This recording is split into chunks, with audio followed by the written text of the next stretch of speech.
വന്നു.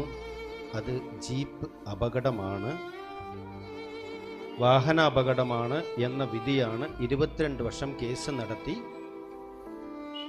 ആ കോടതി വിധിയിൽ വന്നത്.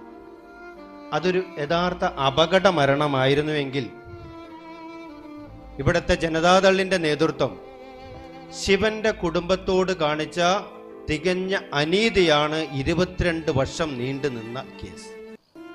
ഒരു വാഹന അപകടമായിരുന്നെങ്കിൽ MACTയിൽ ഒരു 30-40 ലക്ഷം രൂപ ഇൻഷുറൻസ് ലഭിക്കാവുന്ന ഒരു നിസാര കുറ്റമായിരുന്നു ഒരു വാഹനാപകടം.